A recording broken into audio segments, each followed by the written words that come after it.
तो देखिए आज हम स्टार्ट करते हैं आज का अपना पहला टॉपिक।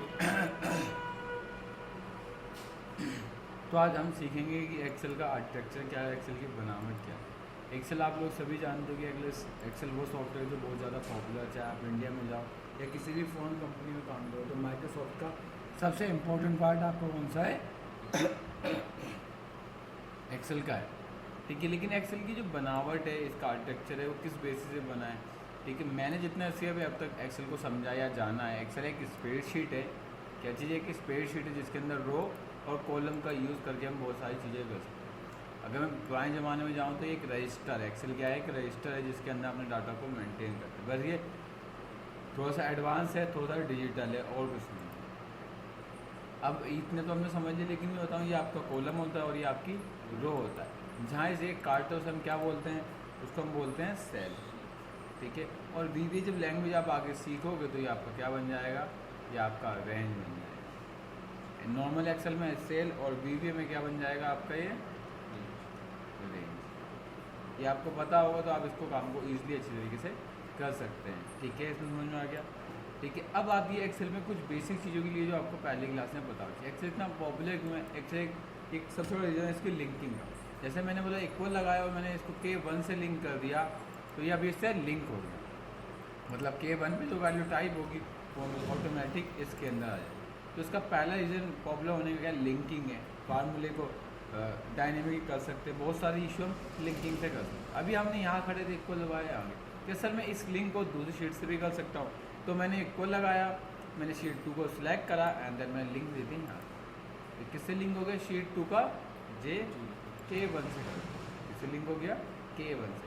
अगर मैं शीट 2 के K1 पे कोई वैल्यू भी टाइप करूँगा तो आप ऑटोमेटिक देख सकते हैं कि वैल्यू इधर रिफ्लेक्ट करेगी, ठीक है। अभी हमने सीखा था कि एक शीट से एक शीट पे कैसे, अगर आप एक शीट पे लगाओगे तो क्या बन के आएगा? K1 आएगा। लेकिन आप दूसरी शीट से लगाएंगे तो क्या बनाएगा? उस शीट का नेम और उस शीट का जो भी K होगा वो। देन अगर मुझे इस लिंक को दूसरी शीट से करना है तो हम किस तरीके से करेंगे? देखिए मैं कंट्रोल एन करके एक न्यू फाइल को ओपन करता हूँ जिसमें लिख के आया बुक 2। मैंने यहाँ इक्वल दबाया, मैंने बोला इस K1 को लिंक नहीं करना मुझे इस दूसरी शीट 2 को K1 को लिंक करना। तो अब इसमें एड्रेस है कि क्या बना? बुक 2 का शीट 1 का K1, ठीक है। ये वही कॉन्सेप्ट हो गया जो आप एक देख सकते हो। जैसे आप लोकल एरिया में रहते हो, आपसे पूछता आप रहते कहाँ हो, तो आप बता दो कि सर मैं उस प्लेस पे रहता हूँ, तो कहेगा ठीक है। लेकिन अगर आपने एरिया से थोड़ी दूर जाएंगे तो आपको बताना पड़ेगा सर मैं किशन नगर में स्ट्रीट नंबर 4 में या स्ट्रीट नंबर 5 में रहता हूँ। ऐसे ही अगर आप इंडिया से बाहर जाओगे तो आप ये नहीं बोलोगे सर मैं किशन नगर में रहता हूँ, आप कहोगे सर इंडिया में दिल्ली सिटी में किशन नगर एरिया पर रहता हूँ। सबसे पहले आप बोलोगे सर दिल्ली में, इंडिया में, दिल्ली सिटी में, और फिर अपना किशन नगर एरिया। तो ऐसी चीज़ यहाँ पर भी फॉलो होती है, ठीक है। अब इतना समझ में आ गया, लिंकिंग कर लेंगे अब।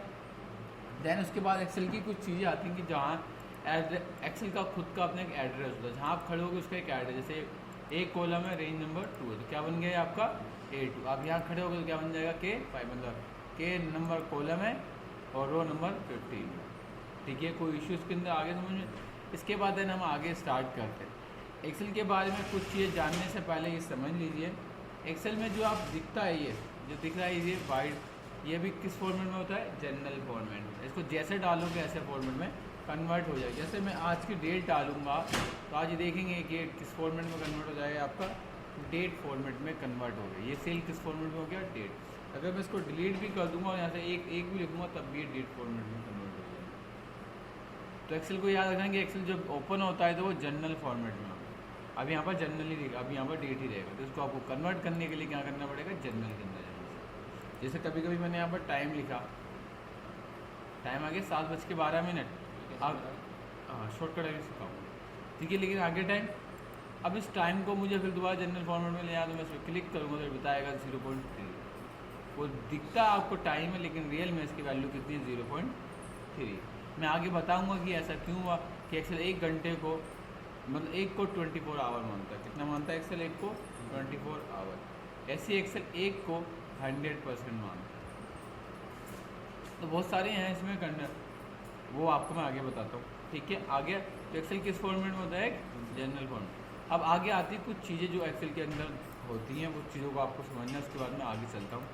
देन एक्सेल में जैसे हमने यहाँ पर कोई नंबर लिखा है, जैसे वैल्यू लिखी है, लेकिन वैल्यू मुझे 0 करके लिखनी है, 0 1, फिर 0 को एक्सेप्ट नहीं कर, 0 2 एक्सेप्ट नहीं करे, तो हम लोग क्या करते हैं, इससे बचने के लिए सिंगल कोड लगाते हैं, 0 या कोटेशन मार्क भी बोलते हैं, 0 1 quotation mark, 0 2 quotation mark, 0 3 quotation mark, 0 4। तो लेकिन आप देखो जैसे मैंने नंबर डाला तो उसके नीचे वहाँ पर साइड में कोने में आइकन आ रहा है जिस पर क्लिक करके लिख रहा है कि कन्वर्ट टू नंबर। क्या कर रहा है, कन्वर्ट टू नंबर। मतलब आपने अगर कोई ऐसा वर्ड लिखा है वो नंबर नहीं है, जो आपने सिंगल कोड लगा दिया वर्ड नंबर नहीं रखे, क्या बन गया, टेक्स्ट बन गया। ठीक है, नंबर में कन्वर्ट करने के लिए बोल रहे हैं। अब इसको कन्वर्ट करने के कई तरीके, 2 तरीके होते हैं एक्सेल में कन्वर्ट करने के। पहला होता है बाय फार्मूला, दूसरा ऑप्शन। जैसे कॉपी, इसकी शॉर्टकट क्या है, कंट्रोल सी। ऑप्शन क्या है, फॉर्म के अंदर कॉपी। तो अगर मुझे इसको रिमूव करना है तो मैं यहाँ पर वी लुकअप का वैल्यू का फार्मूला लगा के इसको जिसके टेक्स्ट कंडीशन को उसको रिमूव करूँ। ठीक है, ये तो हो गया formula. Formula equals to value और हाँ इक्वल्स टू वैल्यू और दैट इज वैल्यू को सिलेक्ट करा। देन इस चीज़ को आप सबसे पहले याद रखेंगे कि जब आप इस फार्मूले को लगाने जाएंगे तो फार्मूला आप इसके प्लेस पे ही नहीं लगा सकते, क्या आप कहोगे फार्मूला में यहाँ लगा, नहीं, उसके लिए कोई रेफरेंसेस होना बहुत ज़रूरी है। ठीक है, दूसरा आगे आता है कि इसको अगर मुझे बाय ऑप्शन से करना है तो मुझे किसी दूसरे सेल पे कोई फार्मूला नहीं लगाना, मैं इस पर जाऊँगा डाटा के अंदर, देन मुझे यहाँ से मिलेगा टेक्स्ट टू कॉलम और मैं डायरेक्ट इसको फिनिश कर दूँगा, तब भी मेरा ये कन्वर्ट टू नंबर हो जाएगा। ठीक है, एक्सेल में 2 तरीके, एक फार्मूले से होगा तो फार्मूला किसी दूसरे रिजल्ट पे ही आपको आउटपुट देगा, एक सेम रिजल्ट पे सेम प्लेस पे रिजल्ट नहीं देगा। ठीक है, एक होता है ऑप्शन जो आपको सेम प्लेस पे ही रिजल्ट देगा। क्लियर है। देन अब आती है एक्सेल के, देन हम आगे स्टार्ट करते हैं। एक्सेल के बारे में हमारे पास अब कुछ नई चीज़ें आती हैं, उसके बारे में हमें समझ लेते हैं। एक्सेल में जो अब आता है वो आता है इसका लिमिटेशंस के, उसके क्या कंडीशन उसके बारे में समझ। एक्सेल की लिमिटेशन जानना क्यों ज़रूरी है, क्योंकि आपकी अगर एक्सेल की पहली क्लास है तो आपको एटलीस्ट ये पता होना चाहिए एक्सेल की क्या लिमिटेशन है, क्या क्राइटेरिया है। क्योंकि जैसे भी आप कोई नया फ़ोन खरीदते हो तो उसका वॉलपेपर, उसका कलर वाला आप अपने हिसाब से इसको लगाते हैं, वैसे यही चीज़ आपको यहाँ पर भी करनी है। अब एक्सेल की क्या लिमिटेशन सर, मैंने सुनी नहीं कोई लिमिटेशन होती है। हाँ, एक्सेल में बहुत सारी लिमिटेशंस होती हैं, उसके बारे में बताओ। मैं एक्सेल की ये लिमिटेशन की बात नहीं कर रहा कि आप बता दो कि सर एक्सेल में एक रो होती है 10,48,000 और कॉलम होते हैं 16,384। मैं इसकी बात नहीं कर रहा, मैं पूरी लिमिटेशंस के बारे में बात कर रहा हूँ कि इसकी पूरी लिमिटेशन कैसी होती है, उसकी लिमिटेशन आएगी कहाँ पर। तो क्या हम गूगल पे जाके ढूंढेंगे उसकी लिमिटेशन? नहीं, गूगल पे ढूंढोगे तो मिल जाती है। बस प्रॉब्लम क्या आती है, गूगल पे लोग अपने आर्टिकल और अपनी वेबसाइट को पॉपुलर करने के हिसाब से डालते हैं, बहुत सी चीज़ें उसके अंदर होती नहीं है। क्यों? क्योंकि वो 100% प्रूफ रीडिंग के साथ नहीं होती। लेकिन जो एक्सेल की हेल्प है वो 100% प्रूफ रीडिंग के साथ होती है। क्योंकि मैं बता दूं, कोई भी एक सॉफ्टवेयर बनाता तो एक सॉफ्टवेयर बनाता है, साथ साथ उसकी एक बुक भी बनाता है। जैसे एक्सेल ने खुद की अपनी एक बुक बनाई जिसकी शॉर्टकट है F1। मैं जैसे ही F1 दबाऊँगा एक्सेल की एक शीट ओपन हो जाएगी, हो गई। और मैंने यहाँ पर लिख दिया लिमिटेशन, क्या डाल दिया, लिमिटेशन। ठीक है, एंड देन मैंने इसको मारा एंटर लिमिट, तो यहाँ पर आगे एक्सेल स्पेशल एंड लिमिट। मैंने इस पर क्लिक करा तो आप देखेंगे कि मेरे पास एक सीट ओपन है जिसके बारे में मुझे एक डीपली बताया है कि एक बार में किस तरह की बुकों को ओपन किया। सबसे पहले आता है फीचर्स के अंदर ओपन वर्क बुक। इसमें लिखा है limit available memory and system resource, कि मैं सिस्टम को हिसाब से फ़ाइल को एक बार में ओपन कर सकता हूँ। कभी बहुत से बच्चे कहते हैं कि सर मैं एक्सेल में अनलिमिटेड फाइल को ओपन कर सकता हूँ। मेरे हिसाब से वो कहना गलत है। क्यों गलत है वो कहना गलत इसलिए क्योंकि एक्सेल अभी तक हमारे पास कोई भी ऐसी रैम नहीं आई या कोई भी हार्ड डिस्क आई नहीं है जो अभी अनलिमिटेड हो। कोई 500 GB की होती, कोई 1 TB, कोई 2 TB, कोई 4 TB, इससे ज़्यादा तो नहीं होती। तो आप अगर एक वर्ड लिखोगे तो इसने 1 KB तो स्पेस कैप्चर करा होगा। अगर आप यहाँ पर 10 ऐसे लिखेंगे तो कोई ना कोई 5 KB 10 KB आप ऐसे लिखते जाओगे तो एक टाइम ऐसा आएगा कि इसकी हार्ड डिस्क खत्म हो जाएगी।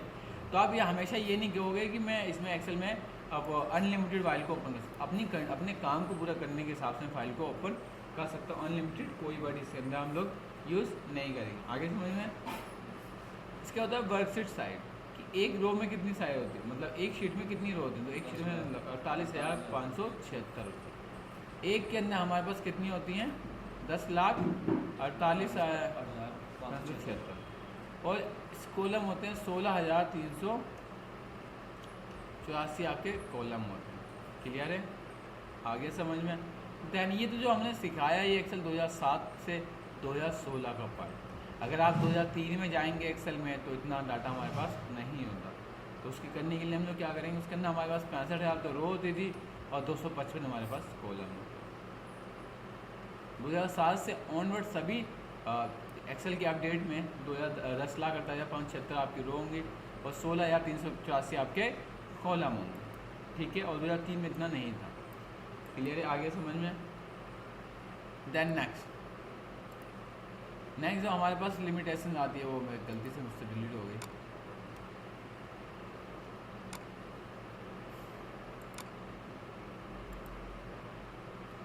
देन अब आता है पेज ब्रेक। एक बार में एक्सेल के कितने पेज ब्रेक आप कर सकते हो।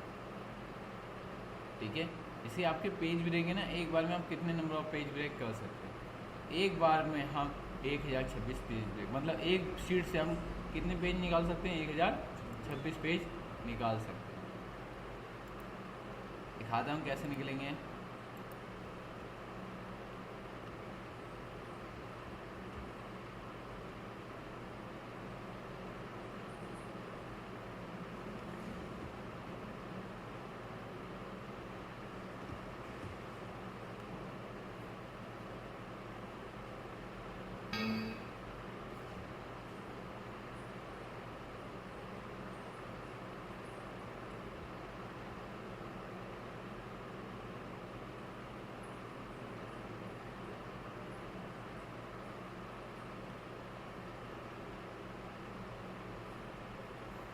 ठीक है, अब मैं इसको अगर आप पेज ब्रेक मोड में ओपन करके दिखाऊं तो आप यहाँ पर देख सकते हैं कि मेरे पास कितने पेपर हैं। तो यहाँ पर भी आपको बता रहा है 114 अगर जितने मेरे पास डाटा होगा उसकी तरह के आपको नंबर पेजेस दिखेंगे। एक बार में हम कितने पेजेस निकाल सकते हैं, 1026 पेज निकाल सकते हैं।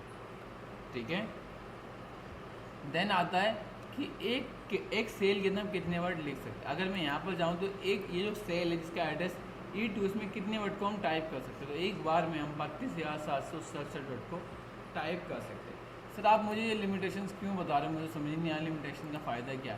जो चीज़ है वो तो है ही, लेकिन लिमिटेशन का आपको पता होना चाहिए जिससे आप अपनी प्रॉब्लम को आइडेंटिफाई कर सकते हैं कि आपके रियल में प्रॉब्लम क्या है। जैसे आपने कोई फार्मूला लगाया और वो फार्मूला इतना बड़ा है कि आपको आइडिया नहीं आ रहा कि इसका फार्मूला सही होने के बाद भी रिजल्ट नहीं दे रहा है।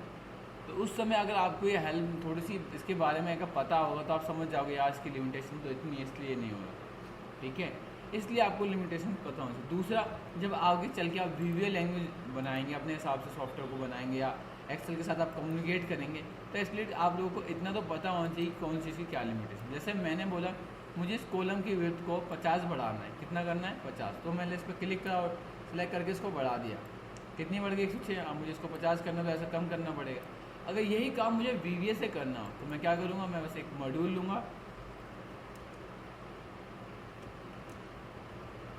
और मैंने बोला range C/C dot column width equal to 50। मैं जो जैसे इसको 50 का F5 से रन करूँगा तो इसकी कॉलम की विड्थ ऑटोमेटिक 50 हो गई। मैंने बोला कॉलम की विड्थ को 1 करना है तो मैंने यहाँ पर क्लिक करा, इस माइक्रो को रन करा तो आप यहाँ पर देख सकते हैं कि इसकी कॉलम की विड्थ कितनी हो गई, 1 हो गई। लेकिन मैंने बोला इसकी कॉलम की विड्थ मुझे 250 चाहिए, मैंने 255 कर दिया। मैंने इसको रन करा, देखिए मेरे कॉलम विड्थ सी कॉलम 255 तक बढ़ा। लेकिन अगर मैं इस लिमिट से ज़्यादा डाल दूँगा और मैं इसको रन करूँगा तो देखिए यहाँ पर एरर आ जाएगी। क्यों एरर आ रही है, क्योंकि उसकी लिमिटेशन से ज़्यादा है। ये मुझे तो पता था लेकिन आप लोगों को नहीं पता है। क्यों, क्योंकि आप लोग जानते नहीं थे लिमिटेशंस के बारे में। तो इसलिए जब आप आगे चल के काम करेंगे तो आपको एटलीस्ट लिमिटेशंस के बारे में पता होना चाहिए, तब जब भी आप अच्छे तरीके से काम कर सकते हैं। ठीक है, ये रीज़न। मैं ये नहीं कह रहा कि आप इसको पूरी तरह से रट लीजिए, एक बार कैजुअली पढ़ लीजिए कि क्या क्या चीज़ इसके अंदर है। इसमें हर एक चीज़ की लिमिटेशन दी है कि calculation specify and the limitation. तो यहाँ पर अपने हिसाब से कितने लार्जेस्ट लोअर नंबर हैं, क्या क्या चीज़ें क्राइटेरिया, तो आप उसको ईजिली इसके अंदर से कर सकते हैं। जैसे मैंने बोला ठीक है, पिवट टेबल के अंदर हम कितने यूनिक ले सकते हैं, limit by available memory and बहुत सारे इसके अंदर आपके पास टॉपिक है। ठीक है, ये इसकी क्या थी, ये एक्सेल की लिमिटेशंस। देन ऐसी एक्सेल के बारे में आता है एक्सेल की शॉर्टकट क्या है। अब एक्सेल में बहुत से बच्चे कहते हैं कि सर मुझे शॉर्टकट चाहिए, तो मैं उनसे ये तो नहीं कहता कि आप गूगल पे जाके ढूंढो तो आपको मिले। मुझे पता है कि एक्सेल के अंदर खुद के पास भी एक अपनी शॉर्टकट की लिस्ट है। अब शॉर्टकट की ज़रूरत क्यों पड़ती है? क्योंकि अगर आप किसी के सामने जाते हो, अगर आप इंटरव्यू जाते हो, अगर जो इंटरव्यूअर है आपका इंटरव्यू लेते हैं, उसने कहा कि एक काम करो और आपने वही काम माउस के विदाउट करा, उसने कहा इसके अंदर फ़ोन में इसके अंदर बॉर्डर करो, आपने माउस का यूज़ करके यहाँ जाके यहाँ करो, तो सोचेगा भी फ्रेश है। लेकिन अगर यही काम अगर आप शॉर्टकट से करते तो वो सोचता कि इसको नॉलेज है। नॉलेज कैसे आती है? नॉलेज प्रैक्टिस से आती है। विदाउट प्रैक्टिस के नॉलेज नहीं आती। क्या आती है विदाउट प्रैक्टिस? नहीं। जब तो आपको प्रैक्टिस नहीं होगी आपको नॉलेज नहीं आएगी। तो सर इससे अगर आप काम करोगे, अपने शॉर्टकट का यूज़ करोगे, सामने वाले के मन में इंप्रेशन पड़ेगा क्या ये जनरल का जानता है, इसको है नॉलेज है।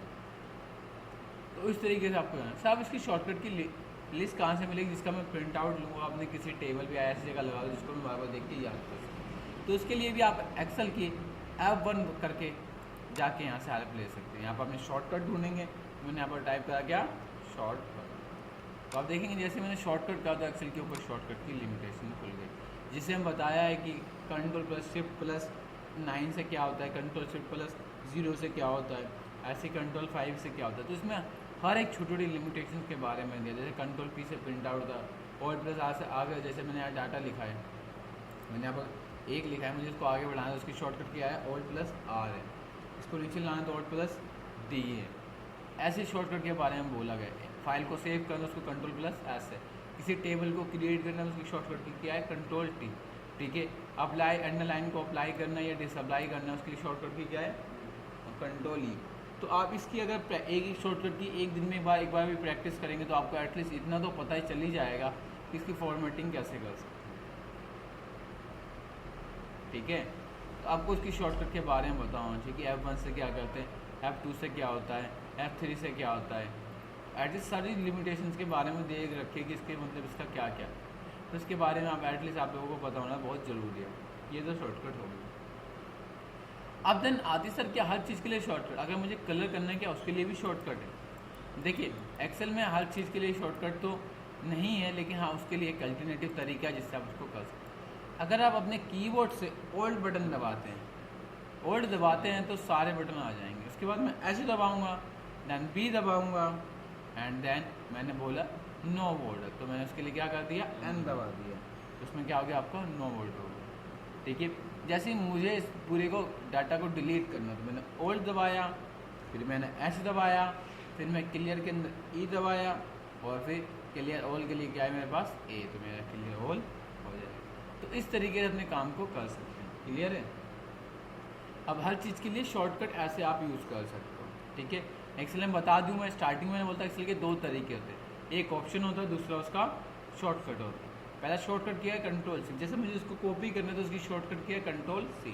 अगर मुझे ऑप्शन की मदद लेनी तो मेरे पास ये ऑप्शन। याद रखना एक्सेल में अगर जिसका शॉर्टकट है उसका ऑप्शन होना भी जरूरी है। जैसे मैं यहाँ पर F5 करता हूँ तो गो टू स्पेशल खुल जाता है। क्या खुल जाता है? Go to special. तो सर इसका ऑप्शन का इसका ऑप्शन है फाइंड के अंदर गो टू स्पेशल। जिसका शॉर्टकट है उसका ऑप्शन होना भी बहुत ज़रूरी है इसके अंदर। क्लियर है? आगे समझ में? देन नेक्स्ट हमारे पास जो टॉपिक आता है वो आता है किस तरीके से हम एक्सेल के अंदर टेबल को हैंडल करते हैं। ये किसी डायलॉग बॉक्स को हैंडल करना है तो वो कैसे करें। जैसे मैं Ctrl+F1 करता हूँ तो हमारे पास फॉर्मेट खुल के आता है, जो आप लोग आगे चल के बहुत ज़्यादा यूज़ करने वाले हैं। ये टॉपिक जिसको हम बोलते हैं फॉर्मेट सेल्स। इसको आप राइट क्लिक करके भी ला सकते हैं या Ctrl+F1 करके भी ला सकते हैं। क्लियर है? हाँ, वहाँ से भी आता है। इस पर क्लिक करके के साथ अब इसको मुझे यूज़ करना है बाय कीबोर्ड। अब मुझे इसको माउस से यूज़ नहीं करना। जैसे मुझे अब कस्टम पे आना है, ठीक है, तो मैं कैसे क्लिक करूँगा? मैं टैप की मदद लूँगा एंड देन एरो की से मैं नीचे आ जाऊँगा, देन टैप। ठीक है। ऐसा आप जैसे मुझे अलाइनमेंट पे जाना है तो देखिए अभी ओके पे उसके नीचे आप ग्रीन कलर का आइकन दे सकते हैं। जैसे मैंने ओके पे क्लिक करा, अलाइनमेंट पे आ जाऊँगा, आगे नंबर पे, then alignment, font, border, fill, protection. Back आना है तो Ctrl+Shift भी दबा सकते हैं, ऐसे बैक आ जाए। ठीक है। अब जैसे मैंने कहा मेरे पास अलाइनमेंट, मुझे रैप टेक्स्ट पे टिक करना है। क्या करना है? रैप टेक्स्ट पे टिक करना है बाय कीबोर्ड। तो आप देखो सभी के नीचे एक अंडरलाइन है छोटी सी, इसके नीचे W के नीचे, इसके नीचे K के नीचे, इसके नीचे M के नीचे, इसके नीचे डिग्री के नीचे है। ठीक है। इसके नीचे H के नीचे है। तो जिसके नीचे आप उसके साथ ओल्ड बटन दबाएंगे और W दबा देंगे तो ऑटोमेटिक क्लिक हो जाएगा। मैं ओल्ड के साथ M दबा दूंगा तो आपका मर्ज, मुझे डिग्री पे जाए तो ओल्ड के साथ D दबा दूंगा तो डायरेक्ट डिग्री हो, ठीक है। और मैंने यहाँ से, ठीक है। तो आप इस तरीके से इसको और ज़्यादा हैंडल अच्छे तरीके से कर सकते हैं। जैसे मुझे स्ट्रिंग फ्लिप पे करना है तो उसकी शॉर्टकट किया कि तुम ओल्ड के साथ किए दबाऊंगा तो डायरेक्ट टॉपिक ठीक हो जाएगा। सुपर स्क्रिप्ट के नीचे E है तो ओल्ड के साथ में E दबा दूँगा, सब स्क्रिप्ट में B है तो ओल्ड के साथ B दबा दूँगा। मुझे नॉर्मल फॉन्ट चाहिए तो N दबा दूँगा ओल्ड के साथ तो मेरा नॉर्मल फॉन्ट भी खुल जाएगा। तो इस तरीके से हम एक्सेल के बेसिक चीज़ों को यूज़ कर सकते हैं। ये एक्सेल की पहली क्लास है जिसके अंदर आपको एटलीस्ट इतना तो पता होना चाहिए एक्सेल की क्या लिमिटेशन है, क्या क्राइटेरिया है, कैसे एक्सेल की शॉर्टकट को हैंडल कर सकते हैं, क्या क्या है, ठीक है। कभी कभी हम लोगों का कीबोर्ड काम नहीं करता तो हम लोगों को स्क्रीन कीबोर्ड लाना होता है, उसकी शॉर्ट क्या होता है, हम ओवर विंडो R दबाएंगे और यहाँ पर लिखेंगे OSK, तो आप इसका यूज़ करके भी हम इसके काम को कर सकते हैं, ठीक है। इसकी शॉर्टकट है OSK, ठीक है, ऑन स्क्रीन कीबोर्ड। इस तरीके से आप इसको भी यूज़ कर सकते हैं। ये आपकी बेसिक चीज़। अब इसके अंदर जो कुछ शॉर्टकट है जो बहुत ज़्यादा यूज़ होती है वो आपके सामने मैं डिस्कस करना चाहता हूँ। पहली आती है कंट्रोल R।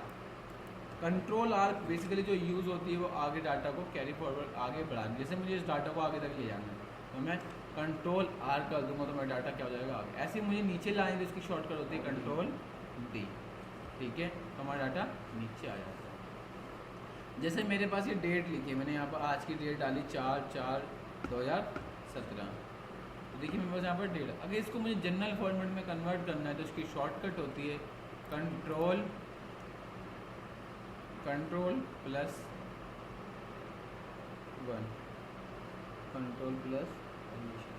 +3, कंट्रोल बस 3 दबाऊंगा तो ये किस फॉर्म, ये तो फिर डेट का होता है। कंट्रोल शिफ्ट जनरल फॉर्मेट में होता है, किस फॉर्मेट में, इसको जनरल फॉर्मेट में लाने की शॉर्टकट क्या होती है कंट्रोल F, ठीक है। किसी टाइम को या किसी टाइम को लाना है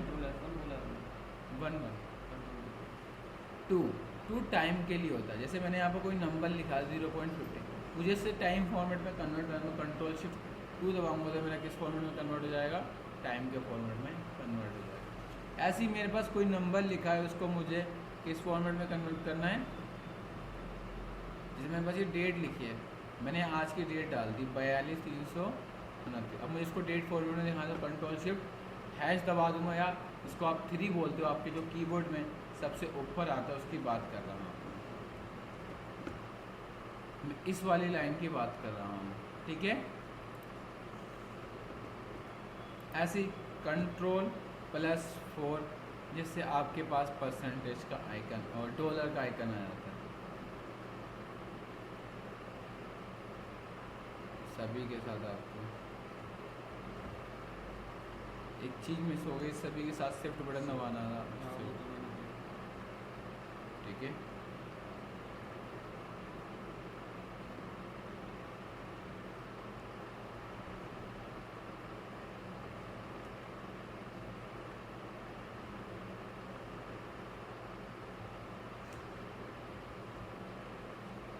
क्लियर है।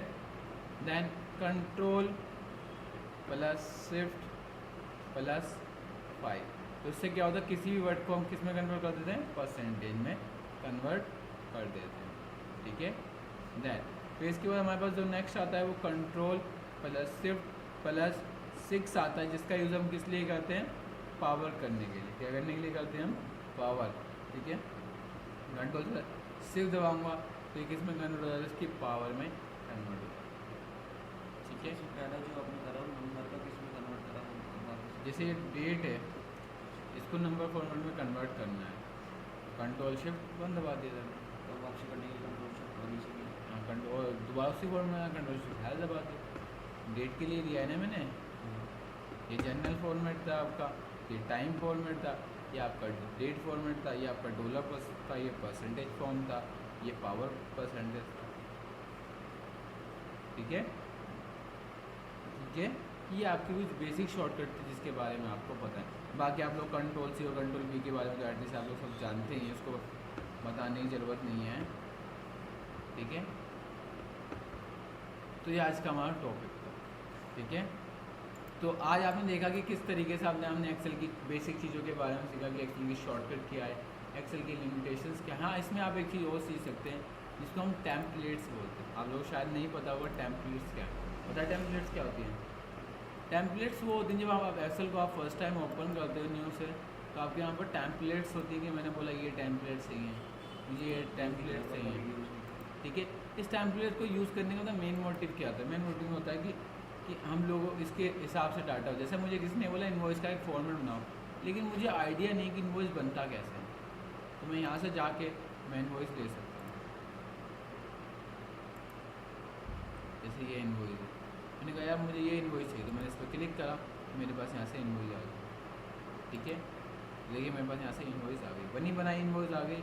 ये डाटा से भी लिंक है, इसके अंदर फिल्टर्स अलग है। लेकिन अगर मुझे खुद की बनानी है तो कैसे बनाएंगे उसको, देखो उसका क्या बेनिफिट है समझाता हूँ। जैसे मैंने यहाँ पे एक रिपोर्ट ली,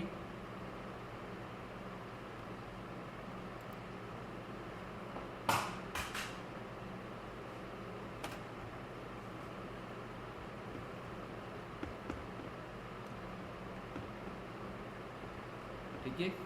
मैंने एक रिपोर्ट बनाई जिसमें डेली सेल्स रिपोर्ट के लिए मैंने डाला इसका, उसको मिडल में लाया और उसके फ़ॉन्ट साइज़ को थोड़ा सा बड़ा कर दिया, ठीक है।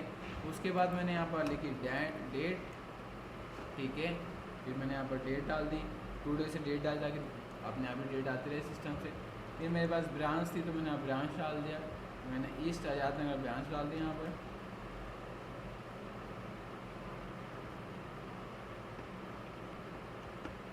ठीक है। और फिर मैंने यहाँ पर सीरियल नंबर, ठीक है। पर्टिकुलर के लिए मैंने थोड़ा सा स्पेस ले लिया, और पर्टिकुलर में थोड़ा सा स्पेस करके इसको मर्ज कर दिया। एंड देन यहाँ पर डेबिट बैलेंस कितना मुझे रिसीव हुआ, डेबिट बैलेंस, क्रेडिट बैलेंस, ठीक है। एंड देन मेरा बैलेंस एंड रीमार्क, ठीक है।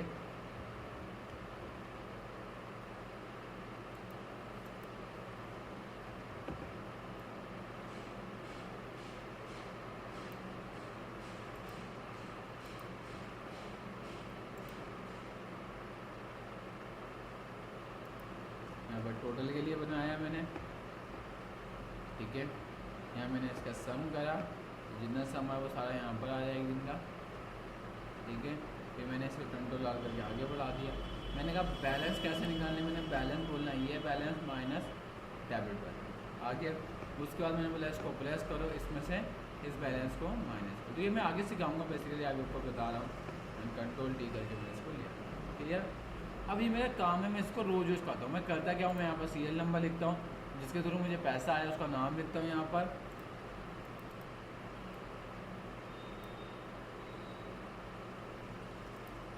ठीक है। यहाँ पर मैं नाम लिखता हूँ उसका,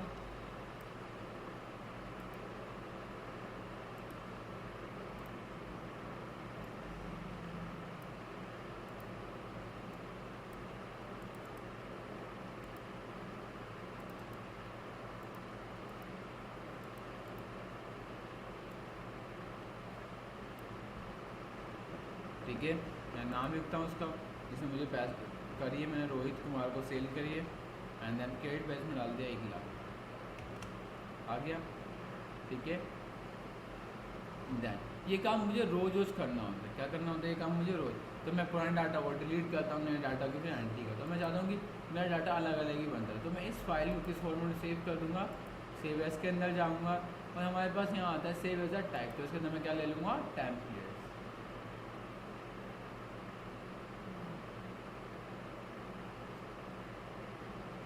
एक्सेल टेम्पलेट मैंने बोला इसको कहाँ पर सेव करना है, तो मैंने इसको बोला है वीडियो के अंदर या फिर मैं डेस्कटॉप पे, ठीक है, बुक 3 के नाम से इस फाइल को सेव करूँ। जैसे इस फाइल को मैं सेव करूँगा तो आप यहाँ पर गलती हो गई, बुक 1 के नाम से सेव नहीं करना चाहिए था मुझे, सेल्स के नाम से मैंने सेव किया। कहाँ पर, इसके डेस्कटॉप पे सेल्स के नाम की फाइल को मैंने यहाँ से सेव किया।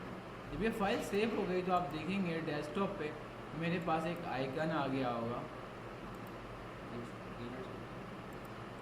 ठीक है, तो जिसमें यहाँ पर लिखा हुआ सेल, ठीक है। अब मैं इसको जैसे ही ओपन करूँगा, तो जब ओपन होगा, ऑलरेडी ओपन ही है,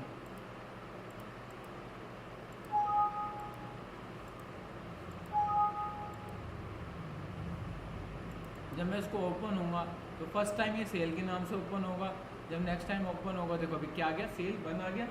इस फाइल को काट के सेव कर दूँ तो किस नाम से फाइल को ओपन करेगा, सेल 2 के नाम से 1 आ गया। ये फाइल सेव हो जाएगी, तो नेक्स्ट टाइम ओपन होगा तो किस फॉर्मेट में फाइल को ओपन करेगा, सेल्स 2 के नाम से करेगा। जैसे मैंने इस डाटा को यहाँ पर सीरियल नंबर मैंने 1 लिखा, टाइप डाल दिया और उस फाइल को मैं सेव करूँ। याद रखें, जब मैं इस फाइल को सेव करने जाऊँगा ना, वो सेव नहीं होगी, सेव अस होगी फर्स्ट टाइम, ठीक है। मैं इस फाइल को सेव करूँगा तो सेव नहीं होगी, अब क्या होगी, सेव एज होगी। मैंने बोला इसको सेल 1 को डेस्कटॉप पे ही आप सेव करें, ओके सेव। अब मैं इसको काट, अब मैं जैसे इसको ओपन करूँगा तो किस फॉर्मेट में ओपन होगी है, अब कौन सी हो जाएगी, सेल 2, ठीक है, बनी रहेगी। तो सेल में बढ़ जाता है, इसका आगे हाथ बढ़ाने। ये टैम बस सबसे पहले याद रखो, टैम्पलेट्स का आइकन कुछ इस तरह का होता है, जिसमें आपकी एक नोटबुक की तरह टैम्पलेट्स होते हैं, जिसके अंदर ये लिखा होता है कि आपने यहाँ पे एक नोटबुक बनाई है, ठीक है, ये आपकी टैम्पलेट्स, ठीक है। तो आज का जो हमारा टॉपिक था बेसिकली किस टॉपिक से रिलेटेड था कि आज हमारी एक्सेल की आर्किटेक्चर क्या है, इसकी लिमिटेशंस क्या है, इसकी शॉर्टकट्स क्या है। इसलिए अगर आप लोग इसके बारे में थोड़ा बहुत भी सीख लेंगे तो आप एक्सेल में इंटरव्यू में काफ़ी फेस कर सकते हैं, क्योंकि बेसिक चीज़ें ही पूछते हैं इंटरव्यू में।